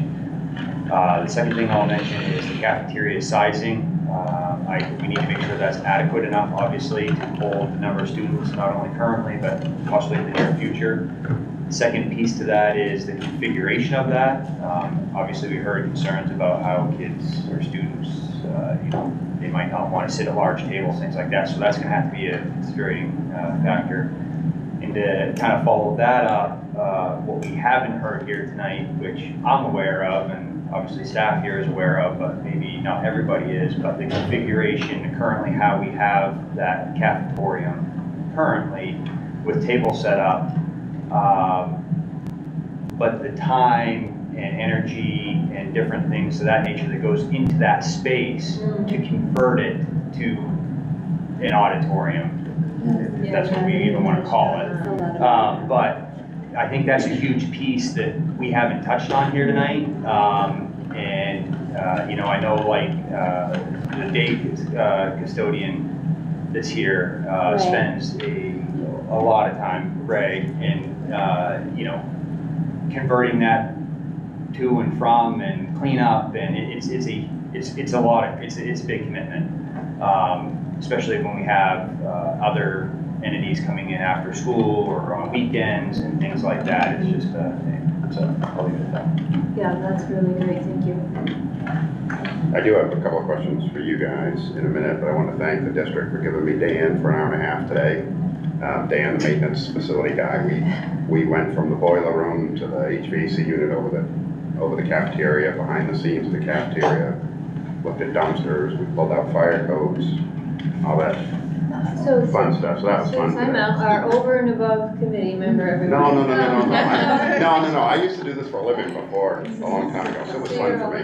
But I do want to say, if folks on the committee do want a more detailed tour who don't already work here, please let me know, and, we can arrange that as well. Yeah, so anyway, nice facility, your helpers were nice down there today too, so it was fun. And we did go behind, backstage, look at all the storage back there.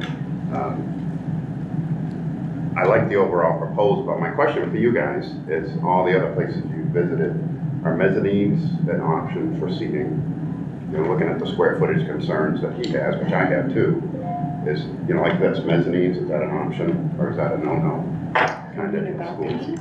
I haven't been to any, I haven't visited, I've wanted to, and I just haven't had an opportunity to go visit.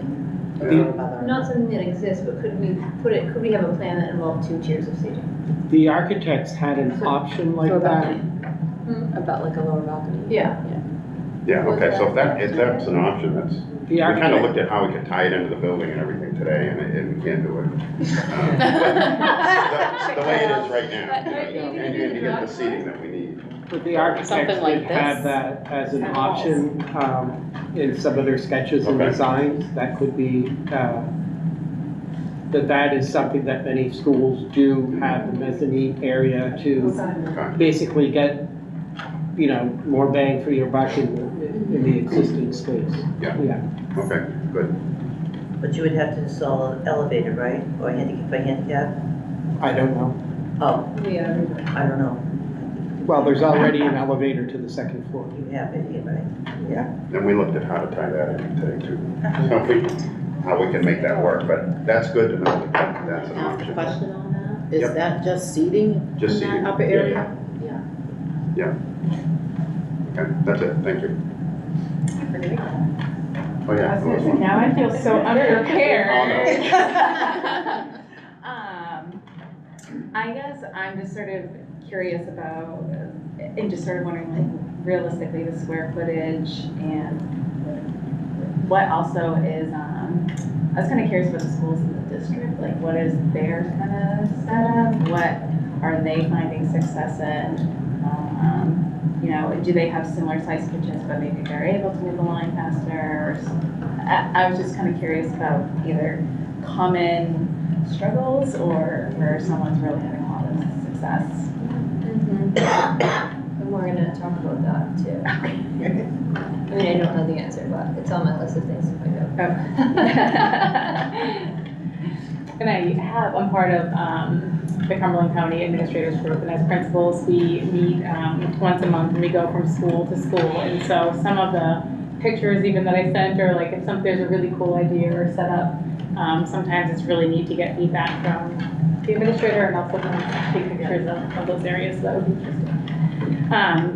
And I know I've kind of talked a lot, but I think the choices, kind of echoing what Jeff said, and I think that's going to increase participation. I don't think it would necessarily be an excitement factor for the sake of, like, even though kids have privileges, there isn't many places to go eat lunch around here.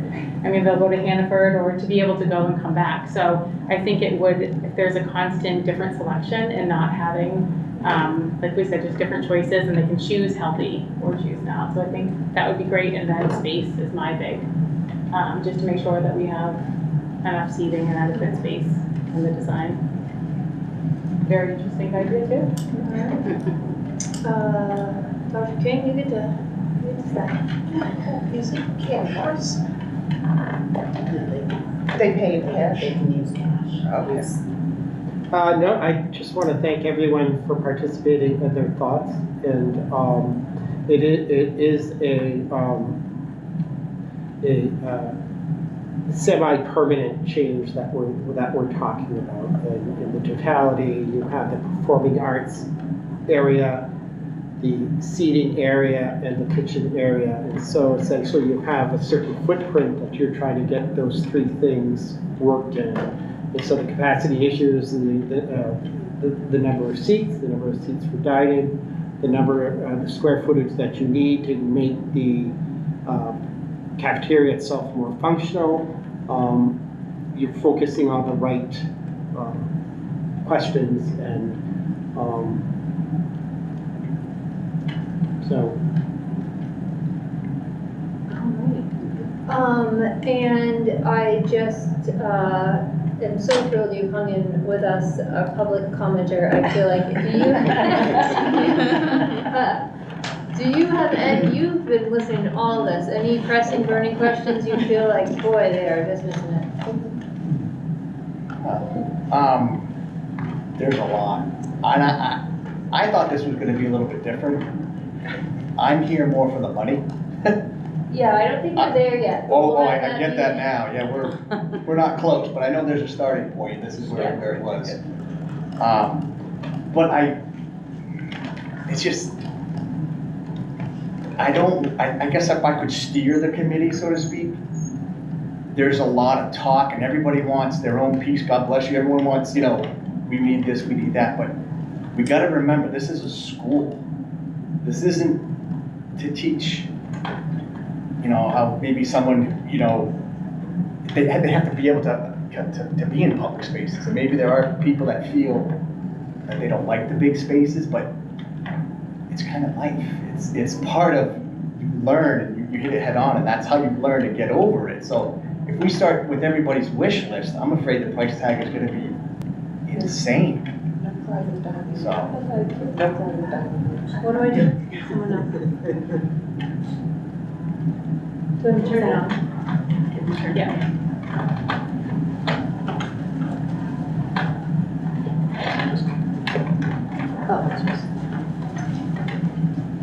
Okay. So yeah, I think we will get back, we will have to kick the can on the money conversation for sure. But thank you for sticking with us. So I did just want to show, it's not, when I show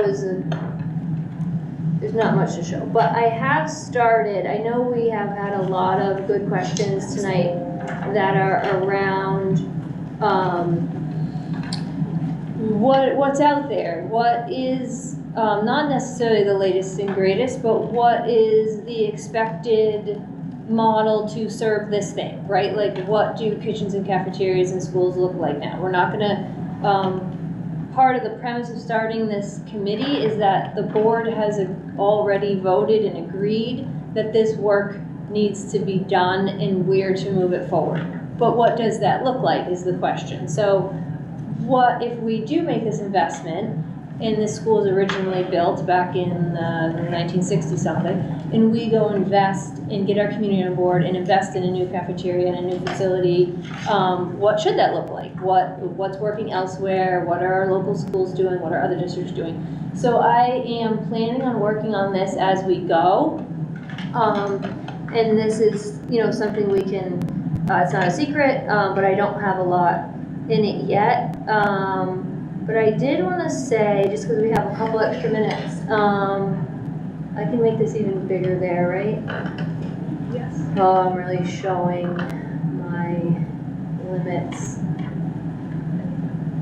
Does that make it bigger? No. There you go. Okay, that's a little bigger. So I did start pulling together what are our neighboring districts, and I literally took out a map. And does the city have a border that touches Gray or New Gloucester? Because I know it's a hot button thing that we're in Cumberland County, but a lot of people say, oh, but we're very close to these other towns that are in Androscoggin. No problem. If a town touches our town, it is on here. And so we are in Cumberland County, Windham, Cumberland County, Greeley, Cumberland County, Durham, Holden, Pownell, Freeport is actually half and half. There's some Cumberland, right? Yes. That doesn't make sense. There's a Durham school is- district that That's what stands happened. over county lines. Edward Little for Auburn, Androscoggin County, and Poland Mechanic Falls, Androscoggin County. So just seeing about what size these districts are, and if we go pull up, what does our cafeteria look like? What do their fields look like? Are we even doing a fairly comparable? And I was pretty surprised to see Windham is bigger than us. They have 950 at their high school, but they're in Class A, AA athletics, 26 teams. We have 25 teams in Class A. You can see where these schools are competing and with whom. When it comes to the arts, guys, music, we are all District 2, Class A, with the exception of Poland. I expect these guys to upgrade to Class A based on the size of their district right now. So to say, oh, well, it really looks like this, but they're this other school. No, these are who our kids are doing their stuff with. This is who we're working with. They're all competing for the same spots in the same programs, in the same colleges. Greeley, which I know we often make like some sort of face when we say it, but look, they have the same amount of kids as us, Class A athletics, and their high school has the same number of kids that our high school has at it. Same in Freeport, same number of kids in the district, same number of kids in the high school, Class A athletics with 30 teams. Edward Little is a lot bigger, 900 at their new high school, and Poland, a little smaller, but similarly in size of district and the high school. So and then I did red to kind of highlight the things that we are either the same as or compete with or share with these. So when we start pulling together things, you can have a picture of, is this a comparable school or not? I figured out how much a percentage of their population was at a high school. I don't know if it's relevant, but ours was the highest. I don't know if that means anything, but we're hanging on to our kids at the high school level. They're here, they're in this building. My husband's an engineer, and he was like, don't say this means anything. You don't know what this means. But I'm like, hey, look, our kids aren't going off to private school. I don't know what that means. But just putting some data in here. But so I will fill out some stuff on what does our nutrition services look like now that we've talked about it. This does show that schedule block. So you can see where this period of the day, kids need to be, they're either in class or they're in lunch. Right? Is this what this is telling us? And so just because we have a lot of time in the day doesn't mean we could offer 4 or 5 lunches, because the kids academically need to have their butt in a seat otherwise. And so I wanted to show this. This is Freeport, right? Sadie sent me this. So you see this like bar, very small coffee shop type seating. Well, this is the kind of thing I'll get more for us. I think there's traditional seating back here, but this is where a kid could come solo and sit more quietly or not have to be at a giant table, and also increases the number of kids you can see, right? That's the kind of thing you were describing. So as we get, see, and then I have for everyone, I've only kind of dug into Freeport right now. So, so we'll start building this out, and I didn't put it in slides for intention of necessarily a presentation, but just something that we can flip around and look in. So I'm gonna take the action of a lot of these questions we've had that are more about like, okay, what's going on? What is the norm? What is the expectation? What kind of square footage do you need? What are other schools doing? I'll start working on painting a picture of that while we also get these like nuts and bolts, real questions answered, and then we can move forward, go back to the vendors and say, okay, can you try this again? And then meanwhile, we'll all move on to talk about performing arts next week, and I'm hoping these things will start happening in the background, you know, while we're working on other things, and then in a perfect world, we'll have stuff to bring back. Does that make sense? Yeah. Question regarding next week. They're saying next Tuesday, we're supposed to get another storm. And they're claiming it's going to be a nor'easter Tuesday and Wednesday. So should we decide on an alternate date to meet? So I would recommend that we just push it forward to what was the. So we'll just push it out. Exactly. Yeah, rather than Yeah. scramble. Okay. Yeah. Just to be on the safe side. Yeah. Okay. Yeah. Just what we need. So we're running with 10 minutes to spare. Additional questions, thoughts, things you want me to do differently as we're moving this? I have a follow-up question. So are you giving the notes to the architects like in real time and they're supposed to be escalating things? Or is this gonna be like wrapped up in a package at the end? No, And well. I may have missed that last year. So Let's give you the real answer. I was gonna guess at it, but let's let Dr. King tell us. I think what we do is we're going through the funnel. Yeah. And once we get to the end of the funnel, we have a package that we give to the architects and say, these are the most important things that the committee wants. Can you work this out for us? Because it is quite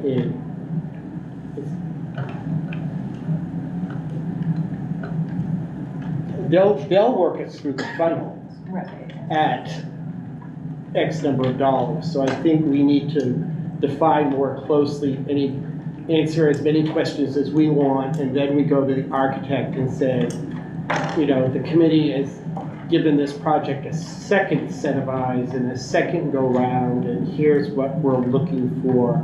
And then we would have to ask the school board for dollars to have the architects do that work. Does that make sense? It does. Okay. And I am hoping at the same time to reopen some of these conversations and move things along as we go. Like we will be able to, you know, provide what we've learned or asking about the cafeteria while we're looking at the athletics fields. You know, Diane may be able to or choose to start conversations simultaneously while we're looking at athletics.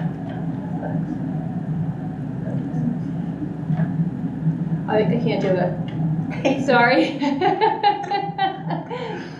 Technically, yeah, you're not. We can't. Thank you. Anyone else? Yeah, that document you're working on, have you shared that on the email yet, or? Oh, the thing I just excitedly showed. Yeah, I haven't yet, but it's on Google, so I can send it. I just didn't want to send it. I thought about sending it and saying, hey, this is something I'm messing around in, and you can check into it, but like it's, you know, it's It's a kind work of in progress. kind of a notebook of mine. I'm very happy to share it with this committee though, people can peek in on it. But as I started like looking at pictures from other schools, I thought, oh, I should save these, you know, so we can have it. It's always good to have a reference to look at. I mean, It should be referenced though also the economic structure of each town, because Freeport and Williamsport can afford a lot more than we can, because they have the economic background. Potentially, I mean, all I'm trying to show here is what the size of the district is, how many kids they have, and what they're, you know, what they're trying to do. Like, we're trying to meet the same needs, that they are. So, it doesn't mean we have to have the same stuff. Oh, no. But, you know, what's out there. Yeah. And Penny, so if there are presentations put together or PowerPoints, are those gonna be available on our website, or will they be available for public?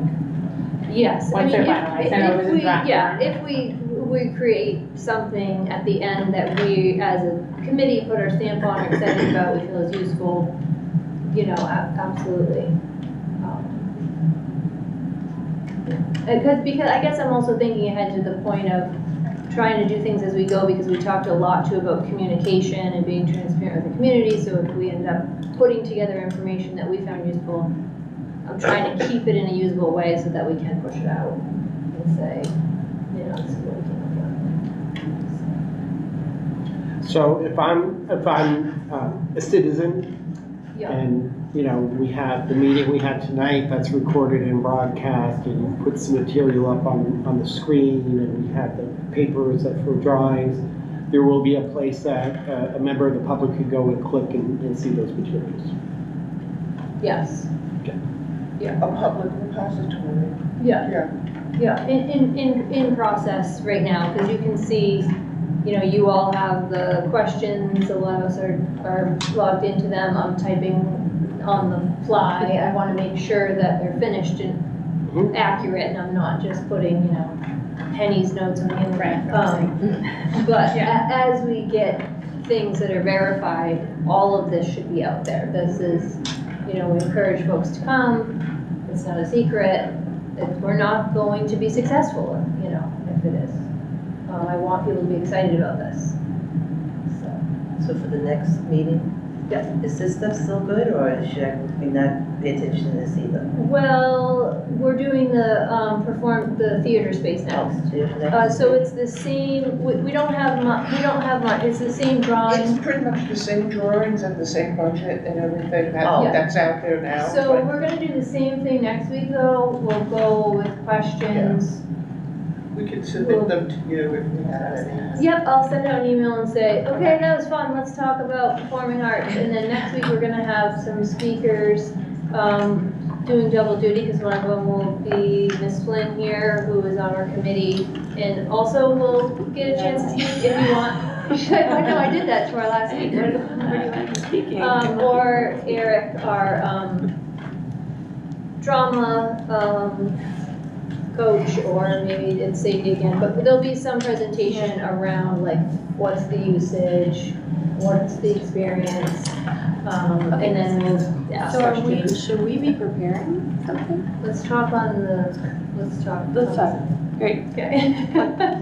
Awesome. Let's talk really soon though. So Let's I'm a talk. preparer. Anyone has any follow-up questions, you know, something you think of afterwards that you have for me, feel free to reach out to me. I'm happy to help explain. And I appreciate you coming in tonight. Really, really helpful to just get to dig in. If we want to reach out to you, how's the best way? You can, Come for lunch? You can, that was one suggestion. You didn't do that for So it would be great to come experience what the students experience. I was gonna suggest If that we I. want to reach out, how? Yes, I can come have an during the day. email, I'm on the school website under nutrition. Okay, You know, when I send out my And it's- email wrapping up, I'll that would put be it in our email so that you don't even have for it. Okay, thank you. It's good And day, the same, really. please don't hesitate, even if anyone wants to come see part of the facility, Or visitors, as Penny said. any day. To come any day. I mean, I'm not always there. If I know you're But coming, I won't be available. And I would try and if we're get- gonna come in, we should do it in an organized way and maybe pick a day and say, hey, committees coming in. There was a board member that came in quite a few years ago. She wanted to see how it all worked. So I knew ahead when she was coming. So I'll put out feelers for that on my email too and saying, hey, who wants to do it? And then we can pick a date, then we can throw dates. Next week, anytime besides Wednesday. Okay. And I've heard that Mac and Cheese Day is a great day too. What is? Mac and cheese. Lucy never misses a mac and cheese. All right, and rate at 7:29, let's call it. Thank you so much for coming. And keep the questions and ideas coming by email. If you have any, just send them to me directly and I'll pass them. And if you're watching, thanks for joining us, and we'll see you next week to talk